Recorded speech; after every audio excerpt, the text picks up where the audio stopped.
உரைகின்ற கோணங்கள் 9 மேவி உரைபவளே அப்படின்னு அபிராமி அந்தாதியில் சொல்லியிருக்கேன்.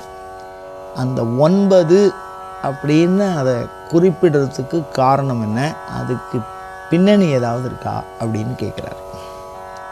அதாவது ஸ்ரீசக்கரம் அப்படின்னு ஒரு யந்திரம், அந்த யந்திரத்தில் 9 கோணங்கள் இருக்கிறதா சொல்கிறாங்க. அந்த 9 கோணங்களையும் தான் அவர் குறிப்பாக அது உமையம்மையை வழிபடுவதற்கு உதவக்கூடிய ஒரு வடிவம், உமையம்மையனுடைய அருவ வடிவம்னு அந்த சக்கரத்தை சொல்கிறார்.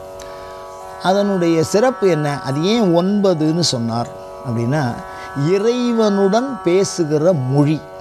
அதான், வேறு ஒன்றும் இல்லை. அந்த 9ன்னா என்ன அர்த்தம்னா, இறைவனோட பேசணும்.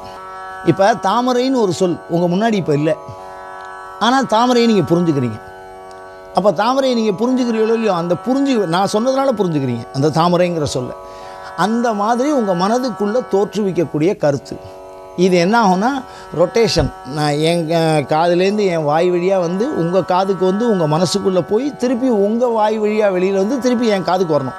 என் காதுக்கு வந்தால் ஒரு ரொட்டேஷன். இதை தான் சிவசக்தி சம்மேளனம்னு சொல்கிறோம். இது 9 கோணம். இப்போ இது என்ன சொல்கிறார் சாஸ்திரம், என்ன சொல்கிறது அப்படின்னா, இறைவனிடத்து தன் உணர்வை பதிக்க தெரிந்தவனும் இறைவனின் உணர்வை தான் உணர கற்றவனுமாகிற ஒரு கலையை விளக்கி கூறுவது இந்த ஸ்ரீசக்கரம். உரைகின்ற கோணங்கள் 9 மேவி உரைபவளே.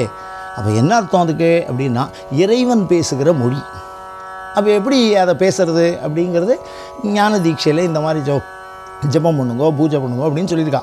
அந்த மாதிரி பேசினால் நாம் பேசுகிறது சுவாமிக்கு புரியும், சாமி பேசுகிறது நமக்கு புரியும். அப்படி இல்லைன்னா சாதாரணமாக சிலையை மாத்திரம் நம்ம பார்த்து கன்னத்தில் போட்டுன்னு வருவோம். அதுக்கு தர்ம தரிசனம் உண்டு. ஆனால் இதை புரிந்து பார்க்கிறவர்களுக்கு என்ன நினைக்கிறாளோ அந்த காரியத்தை அம்பாளே நேரடியாக அவள் பேசுகிறது புரியறதுனால நம்ம சாதிக்க போகிறோம். அப்படிப்பட்ட அந்த இறைவன் பேசுகிற மொழியின் விளக்கத்தை உரைகின்ற கோணங்கள் 9 மேவி உரைபவளே என்று மிக அழகாக சொல்லியிருக்கிறார் அபிராமி பட்டர். அதை நாம் புரிந்து கொள்ள முயல்வோமாக.